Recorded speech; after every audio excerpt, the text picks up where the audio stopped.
Communication, marketing, recrutement. Vos besoins ont des solutions vidéo avec Décideur TV, le studio.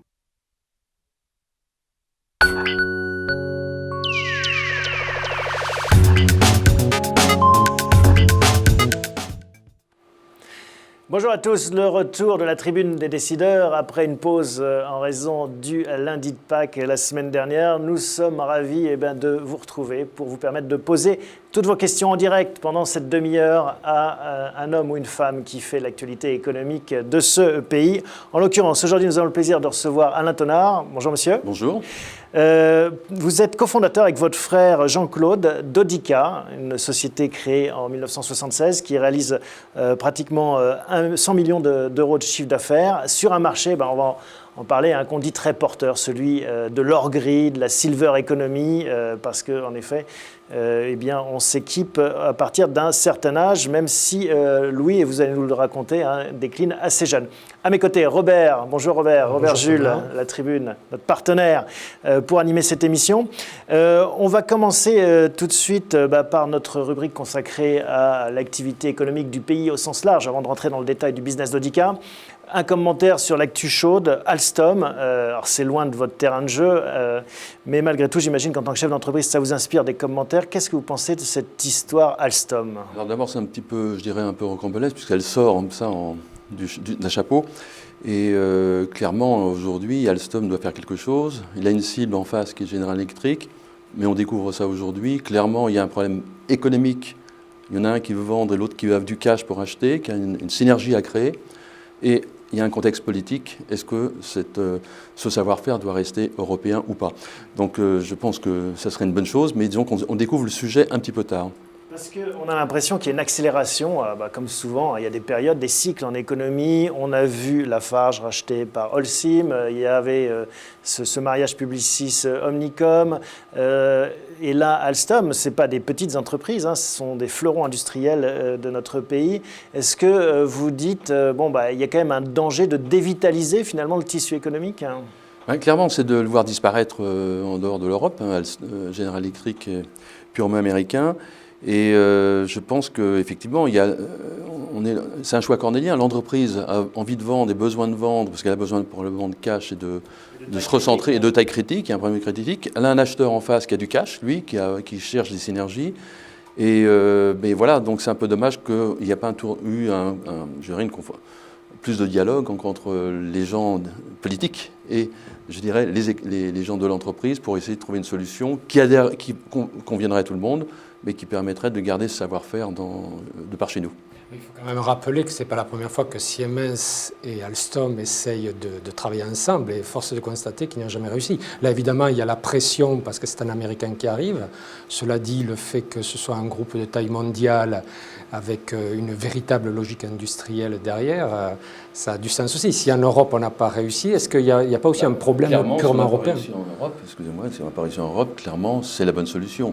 C'est dommage de ne pas avoir trouvé une solution purement européenne. Et en tant que chef d'entreprise, vous trouvez normal que les politiques se mêlent de dossiers comme ceci? Je dirais, sur des dossiers chauds comme l'énergie, oui, d'autant plus que cette société, Alstom, a pour client quand même l'État. Donc je pense que, autant chez nous, ça ne se pose pas, mais je dirais, à ce niveau-là, oui, je pense qu'il y a un dialogue sur la moindre des choses, en fait. Alors, il y a une question justement sur le site de la Tribune qui vous a été posée. Patrick demande, en tant que fondateur d'une entreprise, si demain vous souhaitiez vendre, la nationalité de l'acheteur aurait-elle une importance pour vous? Alors, clairement, là encore, c'est pas l'ordre du jour, parce que nous avons la génération 2. Nous avons créé cela avec Audica, avec mon frère, il y a 35 ans. Nos deux fils aînés sont présents dans l'entreprise depuis une bonne dizaine d'années maintenant, ils ont 35 ans, donc c'est pas l'ordre du jour, mais je dirais que si le choix était donné, on privilégierait bien sûr une entreprise, on aimerait bien qu'Audica, qu'on a créé de toutes pièces, c'est notre bébé un petit peu, reste en France. Cela dit, s'il y a un acheteur, maintenant s'il n'y a pas d'acheteur, mais une fois de plus, c'est pas notre... Le drapeau est quand même important. Oui, je pense.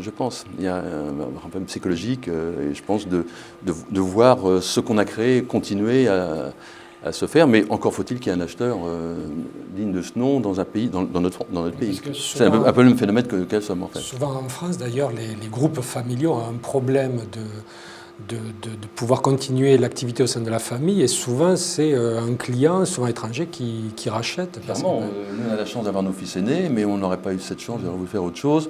À un moment donné, on ne va pas gérer Audica pendant des dizaines d'années encore. Mais Robert fait aussi allusion, j'imagine, aux successions qui ne sont pas forcément simples pour le capitalisme français, par opposition au capitalisme rhénan, où on a vraiment cette culture, cette dynastie, ces entreprises familiales. En France, c'est vrai, on a du mal à transmettre les entreprises de père en fils ou en fille.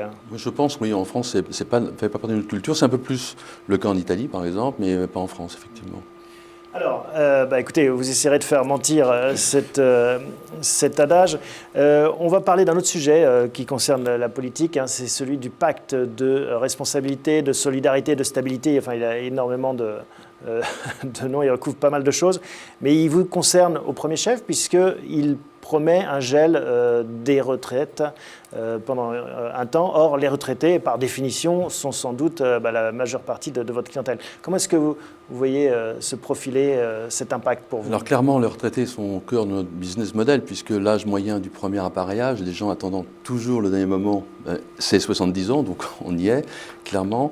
Tout cela est perturbant pour notre cible et nos clients, puisque déjà ça a commencé en 2008 avec la crise financière, je dirais, où à l'époque les gens avaient peur de la stabilité des banques. Donc le retraité qui a mis son argent bien caché dans une banque avait été un peu effrayé.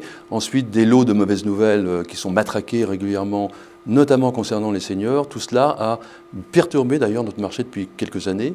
Vous avez eu des ventes en recul en 2013. L'année dernière, oui, parce que les gens il y a de l'attentisme, il y a une espèce de, je dirais, de stress de consommation qui est légitime. Ça reste un luxe finalement, l'audition. On peut le décaler, surtout que c'est cher, hein, c'est 3 000 € pour se faire équiper. Alors, ça reste, oui et non, je dirais.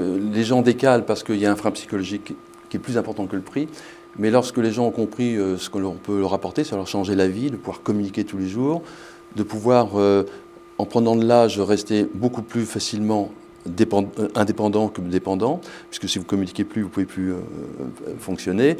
Et en fait, finalement, ça coûte 1 500 € pour un appareil, donc 3 000 € pour 2 appareils en moyenne en France. Mais derrière, je dirais, l'apport qu'on va donner, le bien-être de vie qu'on va donner n'est rien par rapport au coût que ça aurait si les gens ne faisaient rien. Donc clairement, mais nos clients sont impactés, sont inquiets. De temps en temps, il faut donner des onces de bonnes nouvelles, il faut donner un petit peu d'optimisme. Mais depuis des années, on baigne quand même dans le pessimisme macroéconomique et de l'information. Les politiques ne sont pas audibles sur ce créneau. Non, je ne pense pas. Précisément, vous qui êtes entrepreneur depuis 1976, comment vous percevez l'évolution des politiques depuis maintenant 35 ans par rapport au monde de l'entreprise?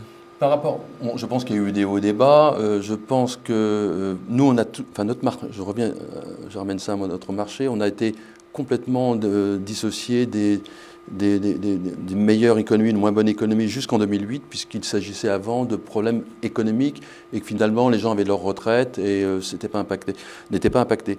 Depuis 2008, il y a quelque chose de plus qui s'est installé, c'est le stress, la peur de la consommation. Voilà, donc c'est deux phases différentes et on n'a jamais été impacté par l'économie, la macroéconomie avant 2008. Mais maintenant c'est le cas. Maintenant c'est le cas. Et donc ça veut dire que vous êtes peut-être un indicateur aussi conjoncturel. Alors est-ce qu'il a avancé ou retardé? Je ne sais pas, mais comment ça se passe là, le début de cette année? Vous êtes une entreprise cotée, on le rappelle? On est coté, le début de l'année se passe plutôt bien puisqu'on a renoué avec la croissance, on a une croissance de plus 4,3%, dont 2,8% en croissance interne. Donc la machine s'est mise en route et on a pris les dispositions nécessaires pour revigorer le fonctionnement. Vous savez, quand vous avez un marché qui se tend, ça vous incite à prendre des mesures. Il faut être réactif et ces mesures étant mises en place fonctionnent. 460 succursales, pas de franchise, vous possédez tout en propre, votre réseau. Il nous reste 2 magasins franchisés, mais de cœur, franchisés de cœur. Voilà. Un mot sur la concurrence d'Internet. On voit que cette concurrence arrive sur le marché de l'optique. Est-ce que c'est une crainte que vous redoutez aussi? Alors sur les produits de l'appareillage auditif, je ne parle pas des accessoires, parce que nous-mêmes nous faisons de la vente en ligne sur les accessoires, les piles, ainsi de suite, mais l'appareillage reste un métier où il y a beaucoup de barrières à l'entrée, et notamment une qui consiste à ce que le fait que c'est pas un produit de distribution. C'est vraiment un métier d'accompagnement et de service. C'est ce que disent aussi les opticiens. Mais contrairement à l'optique, on ne peut pas comparer. L'opticien vend une paire de lunettes avec un test objectif qui a été fait par un ophtalmo. Il suffit de monter un verre et de le poser, et il n'y a pas de rééducation visuelle, tout se passe normalement. L'appareillage auditif, ce n'est pas un test objectif déjà, ce sont des tests qui sont assez longs, qui sont faits par le spécialiste et non pas par... Le médecin ORL va donner une prescription. Il va dire, moi je ne peux rien faire, c'est une presbyacousie. La presbyacousie, le médecin ORL ne peut pas opérer, parce qu'il s'agit des cellules auditives au niveau du cerveau. Donc il va faire une prescription d'appareillage.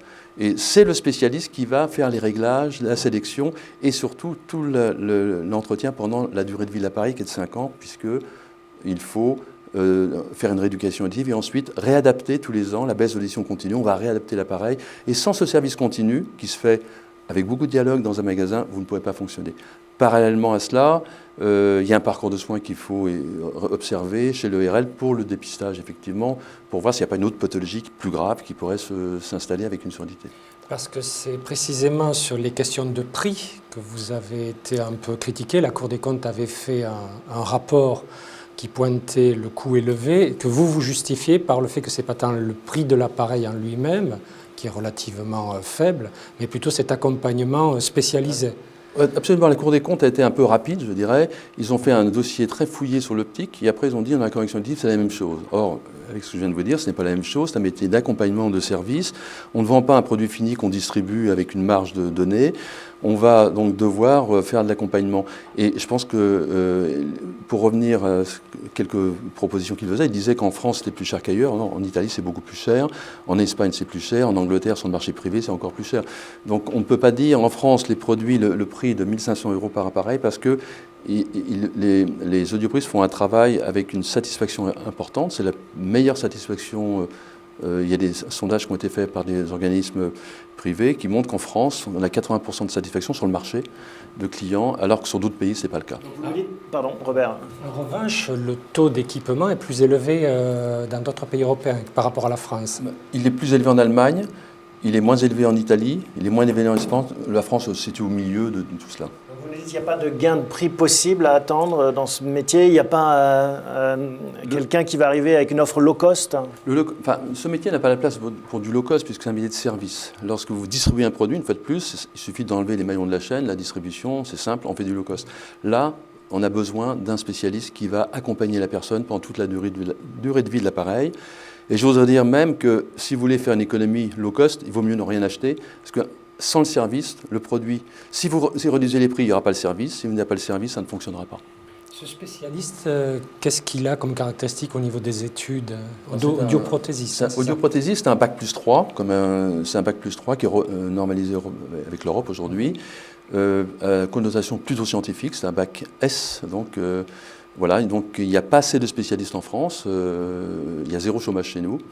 Et voilà, c'est un message positif que je peux passer aux jeunes avec des situations de carrière qui sont assez confortables. On gagne combien quand on c'est de 30 à 50 000 € en fonction de l'âge, de l'expérience, et ainsi de suite. Et il y a une dimension commerciale aussi, il faut faire tourner sa boutique. Hein. Alors il y a une dimension commerciale, mais dans notre organisation c'est moins le cas puisque c'est nous qui gérons, mais c'est surtout une dimension scientifique et d'approche humaine. Il y a beaucoup de psychologie, de contact, d'analyse du besoin du client. C'est plus cela qui est important dans ce métier. Surtout qu'en général, il est âgé. En général, il est âgé, il a besoin d'être accompagné. Et une fois de plus, on n'est pas dans un métier de distribution. Est-ce que c'est bien remboursé ? Alors c'est mal remboursé en France puisque c'est le remboursement net de ticket modérateur, c'est de 120 €, donc c'est moins de 5, sur 100 € par appareil, d'accord. Et ils viennent en complément les mutuelles, donc la prise en charge, le reste à charge, la prise en charge est de 450 € tout compris, donc il y a un reste à charge qui reste important. Et est-ce que là vous redoutez aussi des mesures, des annonces? On voit qu'on est en période d'économie, il faut serrer partout. Serrer partout, oui, il faut serrer partout, mais là, on s'agit d'un problème de santé publique. Les gens doivent s'appareiller pour vivre leur vie correctement, ne pas s'isoler et bien vieillir. Donc, je pense que ce phénomène va s'amplifier dans le temps. Je pense que l'importance pour les années futures, les gens vont vivre de plus en plus âgés. C'est le maintien à domicile, ça passera aussi par la communication, sachant aussi que le fait de bien communiquer retarde les problèmes cognitifs qu'on peut avoir, notamment les maladies d'Alzheimer, ainsi de suite. Donc c'est un phénomène de santé publique. Je n'irai pas faire des économies à ce niveau-là. Alors, on a intitulé cette émission « Le business de l'or gris ». J'imagine que quand vous vous êtes lancé dans ce métier, vous vous êtes dit, bah voilà, on a le temps qui joue pour nous, hein, la démographie aidant, la pyramide des âges, le papy boom, c'est pour bientôt d'ailleurs. Le papy boom, dans notre métier, se situera autour des années 2015, puisque 2015-2016, ça va commencer. Ouais. Pourquoi? Parce que l'âge moyen, je vous l'ai dit tout à l'heure, de premier appareil est de 70 ans. Donc il suffit de faire un petit calcul, on voit que c'est là. Le meilleur du métier est devant nous, et c'est clair pour ce marché. Est-ce que c'est une rente pour autant, ou est-ce que justement cet or gris attire de plus en plus de concurrence et finalement ne va pas vous en faire profiter autant que vous souhaiteriez? Alors, nous sommes leaders, hein, nous avons 460 magasins, la marque numéro 1, on a 78% de notoriété, donc c'est la marque du métier. Mais je dirais que ce marché, il y a la place pour tout le monde. On n'est pas, la concurrence stimule un marché, et je pense que ce marché a besoin de concurrents. Il y a effectivement beaucoup de gens qui essaient de pénétrer ce marché, qui est, une fois de plus, assez complexe. Ce n'est pas de la distribution pure, et souvent l'erreur, c'est des gens qui pourraient être des bons spécialistes de la distribution, essaient de pénétrer ce marché, pas de la même bonne manière, puisque ce n'est pas le même métier. Vous fabriquez les appareils aussi ou pas du tout? Est-ce qu'il y a une dimension R&D ou c'est juste de la distribution? Alors, nous, notre métier, c'est la distribution, la formation surtout des spécialistes, parce que la différence entre deux appareils aujourd'hui se situe au niveau de la qualité de celui qui va le programmer. Donc après, c'est tous ces tests. Et nous, on dispense 10 à 12 000 heures par an de formation parce que les appareils auditifs évolue chaque 18 mois. Chaque 18 mois, il y a une nouvelle technologie. Il y a 6 gros fabricants dans le monde. Il faut être mondial. Ne cherchez pas, il n'y a pas de fabrication en France. On ne fabrique pas. Non, c'est vraiment la mauvaise idée. Là, il faut être mondial. Il faut avoir un produit qui est fabriqué avec de la R&D lourde, qui doit être amorti en 18 mois. Il faut être mondial et aller très très vite. Robert? Oui, précisément, je voudrais revenir sur ce marché potentiel cyberéconomie parce que il devrait attirer un certain nombre d'acteurs, du moins, je ne sais pas, demain un groupe chinois, vu qu'eux aussi ils ont un marché potentiel. Donc, si on ne peut pas gagner énormément sur la fabrication d'appareils, sur cette question de service, où vous avez à dire que les coûts sont difficiles à compresser, est-ce que les gens qui n'ont pas les moyens financiers de pouvoir s'équiper, comment ils vont faire demain? C'est l'État qui doit survenir, les mutuelles? Tout d'abord, première chose, l'appareil ne coûte pas 1 500 €. À chaque fois, c'est un prix moyen. Chez nous, on a une gamme de 590 € à 2 000 €. Donc, on peut bien appareiller les gens avec des appareils moins chers. Excusez-moi, l'appareil, lorsqu'on l'a, on le garde plusieurs années? 5 ans. En général, l'appareil se renouvelle au bout de 5 ans. D'accord. Et tout le service est inclus dans le prix d'origine pendant 5 ans. Donc les appareils, il y a des appareils moins chers, à partir de 590 €. Il se trouve que le prix moyen est à 1 500 € parce que lorsque le spécialiste parle avec son client, il va lui trouver l'appareil qui va convenir le mieux pour son fonctionnement de sa vie active. On ne va pas vendre un appareil très haut de gamme à quelqu'un qui reste chez lui à la campagne, qui n'a pas besoin de communiquer beaucoup, mais quelqu'un qui est un chef d'entreprise, par exemple, a besoin de communiquer. Là, on va plutôt travailler sur les appareils haut de gamme. Donc, il y a des prix, il y a tous les prix. Il est clair que si le remboursement était mieux pris en charge, il y aura un reste à charge moins important pour le malentendant. Et ce n'est pas un investissement, ce n'est pas une dépense inutile, puisque si on pense à l'économie qu'on va faire derrière, avec des gens qui vont être moins dépendants. Donc voilà, aujourd'hui, mais on reste sur un métier de service et pas de distribution. C'est autant, la Cour des comptes le rappelait, si avec la volumétrie, on pourrait baisser le prix des appareils, mais en fait, ce n'est pas l'appareil qui va baisser le prix, c'est le service. Or, il y a du temps homme. Un audioprothésiste ne peut pas aller au-delà d'un certain nombre d'appareils par an. Vous avez beau multiplier le marché par 2, il ne pourra faire que le même nombre d'appareils. Comment est-ce qu'en tant que chef d'entreprise, vous réfléchissez en termes de croissance, de développement pour cette belle entreprise, 100 millions de chiffre d'affaires, mais qui n'est pas non plus la taille d'un Alstom. Donc on rêve toujours plus grand quand on est à la tête d'une entreprise. Alors, comment est-ce que vous voyez ça? Nous sommes sur un petit marché, et c'est pour ça que les Chinois ne s'intéressent pas à ce marché. Ils aiment bien les marchés de grande distribution. Mais aujourd'hui, ils sont plutôt dans des ordinateurs que dans la correction auditive. Et une fois de plus, ce n'est pas un produit. Les 6 fabricants mondiaux ont des très beaux produits, mais en fait, l'important, c'est la qualité du spécialiste. Est-ce qu'il y a des marges de croissance en France, par exemple, pour vous? Oui, en France, on a aujourd'hui 460 magasins. Nos études montrent qu'on peut aller au-delà de 700. Donc, la priorité, c'est bien sûr de continuer la France avec de la croissance. Par croissance de réseau, soit interne en créant des magasins, soit des croissances par achat de magasins. C'est ce que l'on fait régulièrement. Et racheter un réseau? C'est possible ou pas, pas quand on est une entreprise cotée comme la vôtre, on a C'est possible, du encore papier faut-il y avoir. Il n'y a monnaie pas à des gros disposition. réseaux en France, donc le marché est très atomisé. Il y a Audica, Amplifon qui est le leader mondial et qui est avec nous, est numéro 2 en fait. Et derrière, vous avez des réseaux, beaucoup d'indépendants sous forme coopérative. Il y a 70% d'indépendants en France encore. Donc un métier très atomisé.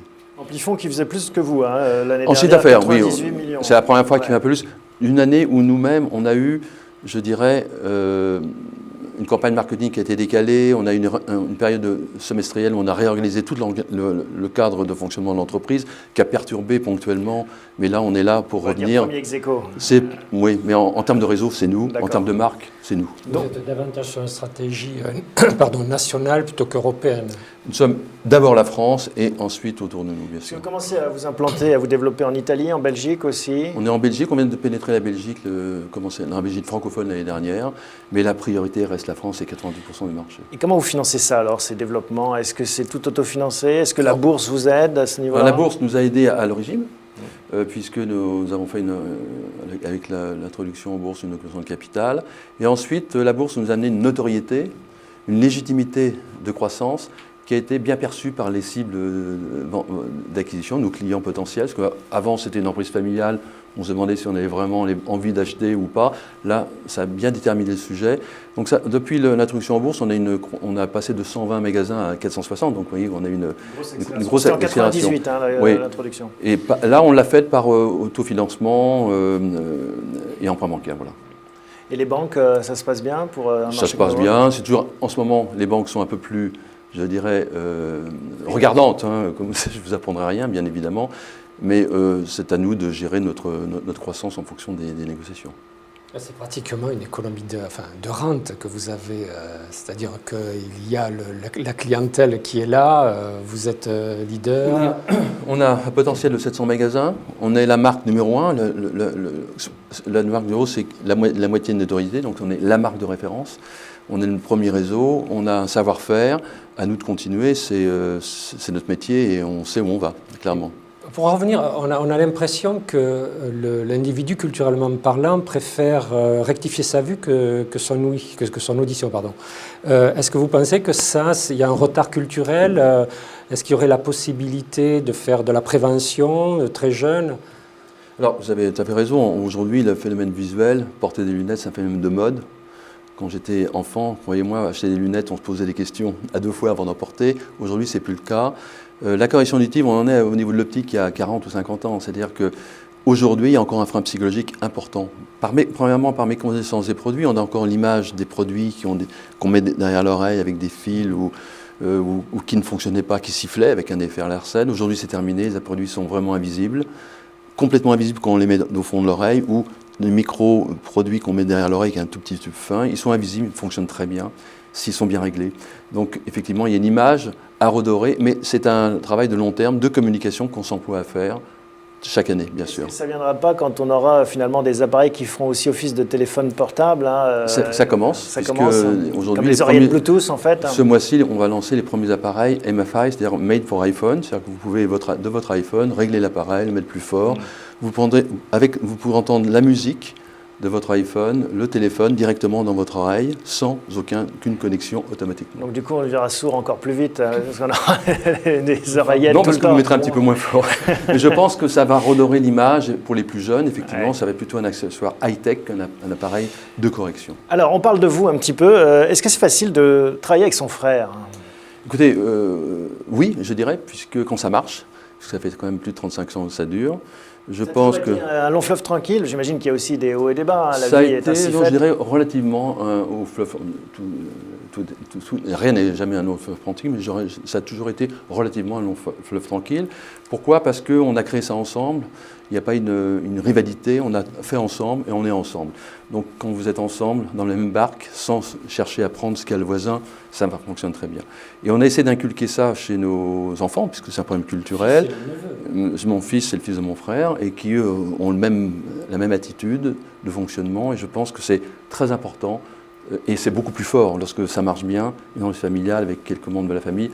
ce sont des liens quand même très forts. Mais alors, cette télévision s'appelle Décideur TV parce qu'à la fin de la journée, il y en a un qui décide. Quand il y a 4 tonards autour de la table, comment est-ce que se prennent les décisions? Alors déjà, mon frère et moi, nous sommes coprésidents, on les prend ensemble et c'est assez rapide.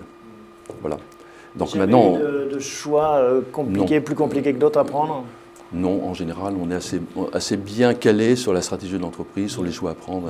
Il y a une répartition des rôles. Bien sûr, mon frère est plus sur le développement, le commercial, moi je suis plus sur la gestion, les nouveaux produits, le futur, voilà. Et est-ce que les enfants, c'est la même répartition des rôles? Oui, à l'envers, je dirais. Il y en a un qui est plus financier, qui est le fils de mon frère, alors qu'il ne l'est pas du tout. Et mon fils est plus le commercial. Et voilà, donc, mais moi, je suis aussi commercial, parce que nous sommes des fils de commerçants à la base. Hein. J'ai fait de la Dauphine, je voulais créer mon entreprise, je voulais créer des hypermarchés. Hein. C'était la grande éclosion des hypermarchés à l'époque. Et puis, je suis tombé sur cette niche de marché. Et là, on a dit, il faut y aller. Et on peut diversifier ce produit. On pourrait imaginer que dans les boutiques Audica, on trouve autre chose que des appareils auditifs. On trouve déjà autre chose. On trouve tout ce qui est connexe à l'audition, c'est-à-dire des accessoires d'écoute, des accessoires pour la télévision, par exemple. Vous avez de la protection individuelle, c'est-à-dire des choses que l'on fait sur mesure, des embouts qu'on fait sur mesure pour les chasseurs, pour les musiciens, avec des filtres spécifiques à chaque fois. Un musicien sur scène a besoin de se protéger, un chasseur a besoin de se protéger, a besoin aussi d'entendre le gibier, donc on a des fils spécifiques pour les chasseurs. Donc on vend tous ces accessoires. Et des accessoires d'écoute aujourd'hui qui peuvent se connecter pour les MP3, qui tiennent mieux dans l'oreille s'ils sont sur mesure. On parle, en introduction, on parlait de la transmission. J'imagine que d'avoir intégré la nouvelle génération, ça aide. Est-ce que tout est planifié, organisé? Est-ce que vous trouvez que c'est finalement possible en France de créer des entreprises qui passent les générations? C'est complexe, puisque si vous voulez faire une entreprise qui fait de la croissance, et la croissance forte, il faut la maîtriser, c'est clair. Et je pense que le deuxième axe, c'est d'avoir quelqu'un de la famille capable de faire et qui a envie de le faire. Clairement, nos enfants, on les a testés avant, ça fait 10 ans qu'ils sont sur le métier, ils ont appris sur le terrain. Ils ne sont pas arrivés comme ça en disant « je prends les successions ». C'est eux qui sont venus, ce n'est pas nous qui sommes allés les chercher, première chose. Ils avaient envie et ils ont eu la sagesse d'apprendre le métier sur le terrain. Et aujourd'hui, ils auraient la capacité de faire. Mais en termes de contrôle du capital aussi, parce que c'est un enjeu clé. C'est un enjeu clé. Aujourd'hui, nous sommes majoritaires. Voilà, donc maintenant, c'est un problème successoral après qui n'est pas encore tout à fait devant nous. Hein. Et ça, vous trouvez que la France, le cadre est assez adapté ou est-ce qu'il y aurait des choses à améliorer? Je pense qu'il y a des choses à améliorer dans les successions, qui permettront aux entreprises de rester dans un sein familial plutôt que de se voir à chaque fois morceler et effectivement devenir minoritaire et disparaître. Ça a toujours des chocs de simplification en la matière. Vous êtes assez optimiste sur les orientations du gouvernement concernant l'entreprise? Parce que là, il parle beaucoup, mais optimiste, non, si on croit les mots, oui, mais je pense que nous attendons les effets. Voilà. Les propositions sont simples à faire, surtout qu'on les fixe dans un axe de temps assez lointain. Vous avez 62 ans, quand est-ce que vous voyez raccrocher les gants et passer la main complètement à la nouvelle génération? Déjà, on essaie de déléguer au maximum pour justement que ça ne se passe pas de manière brutale. D'autre part, je pense qu'il y a des choses qu'il faudra sortir progressivement et rester conseil stratégique de l'entreprise pendant un certain nombre d'années tant que je suis utile. Je serais ravi de le faire, mais effectivement pour sortir de l'opérationnel petit à petit, clairement. Vous en tant que votre frère? Probablement, oui, mais on restera...